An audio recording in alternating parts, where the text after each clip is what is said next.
Hello guys, welcome back. അങ്ങനെ അനന്തപുരിയിൽ അനാമിക കയറി പറ്റിയിരിക്കുകയാണ്. അങ്ങനെ ഒരു ദിവസം രാവിലെ കാണിക്കുന്നുണ്ട് അനാമിക നല്ല ലേറ്റ് ആയിട്ടാട്ടോ എഴുന്നേൽക്കുന്നത്. അങ്ങനെ ലേറ്റ് ആയിട്ട് എഴുന്നേറ്റ് വരുമ്പോൾ താഴെ സോഫയിൽ എല്ലാവരും സംസാരിച്ചുകൊണ്ടിരിക്കുന്നുണ്ട്. അങ്ങനെ ഇവരെയൊക്കെ കണ്ടപ്പോൾ തന്നെ അനാമിക ഒരു നിമിഷം സ്റ്റോപ്പ് ആവട്ടോ. ലേറ്റ് ആയത് എന്താണെന്നുള്ളത് ആരെങ്കിലും തിരക്കുന്നുള്ളത് കൊണ്ട് തന്നെ അനാമിക പറയാണ്, മുത്തശ്ശി ഇന്നലെ എന്തെന്നറിയില്ല, ഭയങ്കര ക്ഷീണം, അതുകൊണ്ട് ഇന്ന് ലേറ്റ് ആയിട്ട് എഴുന്നേറ്റത്. അതൊന്നും കുഴപ്പമില്ല മോളെ, ക്ഷീണം കാണുമ്പോൾ എല്ലാവരും കുറച്ചു നേരം ഉറങ്ങിയെന്നിരിക്കും, എന്നാലും ഇത്ര ലേറ്റ് ആവണ്ട കേട്ടോ. എന്നാൽ ഇവളുടെ സംസാരമൊന്നും ജലജയ്ക്ക് അത്ര പിടിക്കുന്നില്ല കേട്ടോ. അപ്പൊ ജലജ പറയുന്നുണ്ട്, അമ്മേ ഇന്ന് മാത്രമൊന്നല്ല, ഈ അനാമിക എന്നും ലേറ്റ് ആയിട്ടാണ് എഴുന്നേൽക്കുന്നത്, സംശയം ഉണ്ടെങ്കിൽ ഏട്ടത്തിയോട് ചോദിച്ചു നോക്ക്. അപ്പൊ ദേവ്യാനി പറയുന്നുണ്ട്, ഷോ ഇനി ഇതിന്റെ പേരിൽ ഒരു തർക്കം വേണ്ട, മോള് കുറച്ച് അധികം നേരം ഉറങ്ങിപ്പോയി, അത് വിട്ടേക്ക്. എന്നാലും എന്റെ ഏട്ടത്തി ഇവിടെ രണ്ടെണ്ണമുണ്ട്, അതിങ്ങൾ ഇവളെക്കാളും മെച്ചാന്ന് എനിക്ക് തോന്നുന്നത്. അപ്പൊ ജാനകിക്ക് ദേഷ്യം വരാട്ടോ. ജാനകി പറയുന്നുണ്ട്, ജലജ നീ അവൾമാരുമായിട്ട് എന്റെ മരുമകളെ കമ്പയർ ചെയ്യാൻ നിൽക്കണ്ട. എന്റെ മരുമകളെ നല്ല അന്തസ്സായിട്ടാണ് ഈ വീട്ടിലേക്ക് കയറി വന്നത്, പക്ഷെ അവൾമാരെ അങ്ങനെയല്ല, അത് ഓർക്കുന്നത് നല്ലതാ.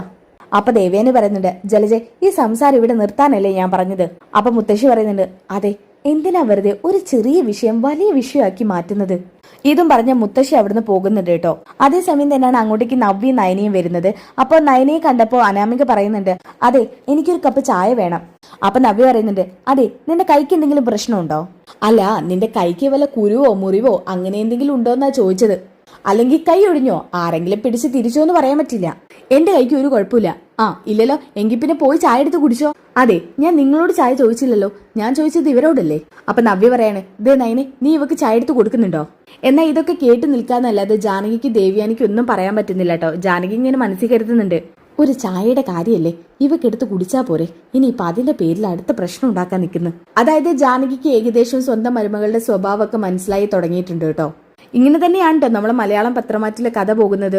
അപ്പൊ നയന പറയുന്നുണ്ട്, അനാമിക്ക് ഇത്രയും ദിവസം നിനക്ക് ഇവിടുത്തെ കാര്യങ്ങളൊന്നും അറിയില്ലായിരുന്നു, അതുകൊണ്ട് നിന്നെ ഒരുപാട് കാര്യങ്ങൾക്ക് ഞാൻ സഹായിച്ചിട്ടുണ്ട്, എന്നാ അതൊരിക്കലും മുതലെടുക്കാൻ ശ്രമിക്കരുത്.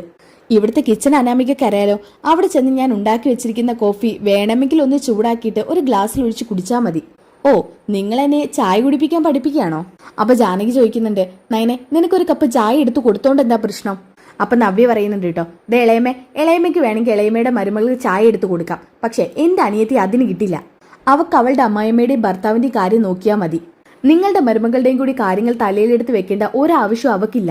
എന്നാ ദേവി എനിക്ക് മറുത്തൊന്നും പറയാൻ പറ്റുന്നില്ല കേട്ടോ, കാരണം ഇവിടെ ന്യായമില്ലാത്തത് ഈ അനാമികയുടെ ഭാഗത്ത് തന്നെയാണ്. എന്നാ ഇതൊക്കെ കേട്ടോണ്ട് ജയൻ അങ്ങോട്ട് വരുന്നുണ്ട്. എന്താ രാവിലെ തന്നെ ഒരു പ്രശ്നം? എന്നാ ദേവിയാൻ ഈ കാര്യം മറച്ചു വെക്കാൻ വേണ്ടി ജയനോട് പറയുന്നുണ്ട്, ഒന്നുമില്ല ജേട്ടാ, ജേട്ടൻ ഓഫീസിൽ പോവാനായില്ലേ? ആ ഇന്ന് നേരത്തെ തന്നെ എത്തണം, ബ്രേക്ക്ഫാസ്റ്റ് കഴിക്കാൻ വരികയായിരുന്നു, ആ സമയത്താ ഇവിടെ ഒരു ചർച്ച കാണുന്നത്. പ്രശ്നമൊന്നുമില്ല. അങ്ങനെയല്ല, എന്തോ കാര്യമായിട്ടുള്ള പ്രശ്നമുണ്ട്. എന്താ ജാനകി? ഒന്നുമില്ല ജയേട്ടാ. അപ്പൊ ജലജ പറയുന്നുണ്ട് കേട്ടോ, ഏട്ടാ സത്യമായിട്ട് ഇവിടെ ഒരു പ്രശ്നം നടന്നുകൊണ്ടിരിക്കുക എന്നാണ്, കാര്യം ഞാൻ പറഞ്ഞുതരാം. ഏട്ടാ ഈ നിൽക്കുന്ന അനാമികയ്ക്ക് ഒരു കപ്പ് ചായ എടുത്ത് കുടിക്കാൻ വയ്യ, നേരം വൈകി എഴുന്നേറ്റത് പോരാ, അവക്കൊരു കപ്പ് ചായ കൊണ്ടുകൊടുക്കാൻ ആ നയന തന്നെ വേണം. നയന ചായ കൊണ്ടുകൊടുക്കില്ലെന്ന് പറഞ്ഞതിനാ ഇവൾ ഇവിടെ കിടന്ന് പ്രശ്നം ഉണ്ടാക്കുന്നത്. അപ്പൊ ജാനകി പറയുന്നുണ്ട്, അങ്ങനെയൊന്നുമല്ല, അനാമിക മോൾക്ക് എന്തോ ഒരു തലവേദന, ഒരു ക്ഷീണം പോലെ, അപ്പോ ഈ നയനയോട് ചായ ചോദിച്ചതാ, ഇവൾമാര് രണ്ടുപേരും ഓരോന്ന് അത് ചെയ്യാതിരിക്കുക. അതിന് അനാമികയെ കണ്ടിട്ട് അങ്ങനെ ബുദ്ധിമുട്ടുള്ളതായിട്ടൊന്നും തോന്നുന്നില്ലല്ലോ. ജാനകി എന്ന് മുതലേ ഇങ്ങനെ കള്ളം പറയാൻ പഠിച്ചത്? അത് ഏട്ടാ ഞാൻ പറഞ്ഞത് സത്യമാ, മതി നിർത്ത്. ഇപ്പൊ ഇവിടെ നടന്ന സംഭവങ്ങളൊക്കെ ജലജ പറയാതെ തന്നെ ഞാൻ മുഴുവൻ കേട്ടിട്ടുണ്ട്. എടോ ദേവ്യാനി, താൻ എപ്പോഴും പറയായിരുന്നല്ലോ ഇതാണ് ഇവിടുത്തെ ആദ്യത്തെ മരുമകളെന്ന്. നീ തള്ളി പറഞ്ഞ നിന്റെ മരുമകൾ വേണം ഇവക്കും ചായ ഇട്ട് കൊടുക്കാൻ. അപ്പൊ അനാമിക പറയുന്നുണ്ട്, വലിച്ച ഞാൻ ഒരു കപ്പ് ചായയെ ചോദിച്ചോളൂ, എന്റെ വീട്ടിൽ ഞാൻ ചായ ഒന്നും അങ്ങനെ എടുത്ത് കുടിക്കാറില്ല, എനിക്ക് എല്ലാത്തിനും സെർവൻസ് ഉണ്ട്. ദേ മോളെ, ഇവിടെ സെർവന്റ് ആയിട്ട് ആ മീനാക്ഷി മാത്രമേ ഉള്ളൂ, പിന്നെ പുറംപണി നോക്കുന്നവരാ, അവരെ കൊണ്ട് നിനക്ക് ചായ ഇട്ടുതരാൻ പറ്റില്ല. മീനാക്ഷി ആണെന്നുണ്ടെങ്കിൽ വല്ലപ്പോഴും മാത്രമാണ് ഇവിടുത്തെ കാര്യങ്ങൾ നോക്കാൻ വേണ്ടി വരുന്നത്, അതിനല്ലേ ഇവിടെ നയനേടത്തിയെ നിർത്തിയേക്കുന്നത്. നയനേടത്തിയാണ് ഈ വീട്ടിലെ എല്ലാ ജോലികളും ചെയ്യുന്നതെന്നാണ് എന്നോട് എല്ലാവരും പറഞ്ഞത്. അതായത് ഈ വീട്ടിലെ മരുമകളാണെന്നുള്ള അംഗീകാരം ഇപ്പോഴും കിട്ടിയിട്ടില്ല, ഇവിടുത്തെ ജോലിക്കാരിയാണല്ലോ നയനേടത്തി, അപ്പൊ പിന്നെ ഇതൊക്കെ ചെയ്തു തരില്ലേ നയനേടത്തിയുടെ കടമയല്ലേ. നിന്നെ പറഞ്ഞിട്ട് കാര്യമില്ല, നിന്നെ വഷളാക്കിയതേ എന്റെ സ്വന്തം ഭാര്യ തന്നെയാ. ആവശ്യമില്ലാത്ത ഓരോ കാര്യങ്ങൾ പറഞ്ഞു കൊടുത്ത് ഇവിടെ വരെ എത്തിച്ചില്ലേ, ഇനി അനുഭവിക്കാനുള്ളതൊക്കെ അനുഭവിക്കേണ്ടി വരും. അനാമികെ ഈ നിൽക്കുന്നത് എന്റെ മരുമകളാ. ചിലരൊന്നും ഈ കുട്ടിയെ മരുമകളായി അംഗീകരിച്ച് കാണില്ല, പക്ഷേ ഈ കുട്ടി എന്റെ മരുമകളാ. എന്റെ മരുമകൾ മാത്രമല്ല, എന്റെ സ്വന്തം മകള്. എന്റെ സ്വന്തം മകളെ വേണ്ടാത്ത അനാവശ്യം പറഞ്ഞു കഴിഞ്ഞാൽ ഞാൻ എങ്ങനെ പ്രതികരിക്കുന്ന അറിയോ അനാമികയ്ക്ക്? ഈ വീട്ടിലെ ജോലിക്കാരിയായിട്ട് മീനാക്ഷി മാത്രമേ ഉള്ളൂ. അവരിടയ്ക്ക് മാത്രമേ വരുള്ളൂ. നിനക്കെപ്പോഴും ചായ ഇട്ട് തരാൻ ഒരു ജോലിക്കാരി വേണമെന്നുണ്ടെങ്കിലേ ഈ നിൽക്കുന്ന നിന്റെ അമ്മായിയമ്മയെ തന്നെ നിർത്ത്. അല്ലാതെ ഇവിടെ ഒരു സ്പെഷ്യൽ ജോലിക്കാരിയെ ആവശ്യമില്ല. അല്ലെങ്കിൽ പിന്നെ തന്നെ താഴെ ജോലികൾ ചെയ്തോളണം. എന്നെ എതിർത്ത് സംസാരിക്കാൻ ഇവിടെ ആർക്കും പറ്റില്ല. ദേ, നീ ചെയ്യുന്നതൊന്നും മുത്തശ്ശൻ അറിയുന്നില്ല. മുത്തശ്ശൻ അറിഞ്ഞാൽ പിന്നെ നിന്റെ സ്ഥാനം ഈ പടിക്ക് പുറത്തായിരിക്കും. അനാമികേ, നിന്റെ ജീവിതം നിന്റേതാണ്. എനിക്കിപ്പോഴും മോളോട് ഇഷ്ടമില്ലാത്തത് മോളുടെ ഈ സ്വഭാവം കാരണമാണ്. പിന്നെ ഈ കുടുംബത്തിന്റെയും കൂടി വെറുപ്പ് വെറുതെ വാങ്ങി വെക്കരുത്.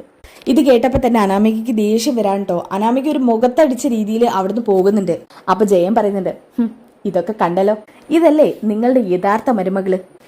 കഴിഞ്ഞിട്ടില്ല, ഇനിയും നിങ്ങൾ ഓരോന്ന് പഠിക്കാൻ പോകുന്നേ ഉള്ളൂ. ഈ പ്രശ്നം കഴിഞ്ഞതോടുകൂടി തന്നെ ദേവ്യാനിക്കും ജാനകിക്കും ഒക്കെ അനാമികയോട് വല്ലാത്തൊരു ദേഷ്യമൊക്കെ തോന്നുക കേട്ടോ. കാരണം അവര് അംഗീകരിച്ച മരുമകളാണല്ലോ ഈ അനാമിക. എന്നിട്ട് ഇവളിങ്ങനെയൊക്കെ ചെയ്യുന്നത് കണ്ടിട്ട് എന്തൊക്കെയോ ഒരു മിസ്അണ്ടർസ്റ്റാൻഡിങ് ഒക്കെ തോന്നുക കേട്ടോ. ദേവ്യാനിക്ക് എന്നെ തോന്നുകയാണ് അനാമിക ഒരു പാഠം പഠിപ്പിക്കണം. ഓക്കെ, അപ്പൊ നാളത്തെ എപ്പിസോഡാണ് ട്വിസ്റ്റ് നിറഞ്ഞ എപ്പിസോഡ്. ആ എപ്പിസോഡിൽ അനാമിക മുത്തശ്ശിയെ എതിർത്ത് സംസാരിക്കുന്നുണ്ട് കേട്ടോ. ഇത് കണ്ടുകൊണ്ട് നിൽക്കാൻ കഴിയാത്ത ദേവ്യാനി അനാമികയുടെ മുഖത്തൊരെണ്ണം കൊടുക്കുന്നുണ്ട്. അടിപൊളി എപ്പിസോഡാണ്. ആ എപ്പിസോഡ് കിട്ടാനായിട്ട് നെക്സ്റ്റ് എപ്പിസോഡ് ഒന്ന് കമന്റ് ചെയ്തേക്കുക. വീഡിയോ ഇഷ്ടപ്പെട്ടാൽ ലൈക്ക് ചെയ്തേക്കുക. അപ്പോൾ നെക്സ്റ്റ് വീഡിയോയിൽ കാണുന്നവരേക്കും ബൈ ഗായ്സ്.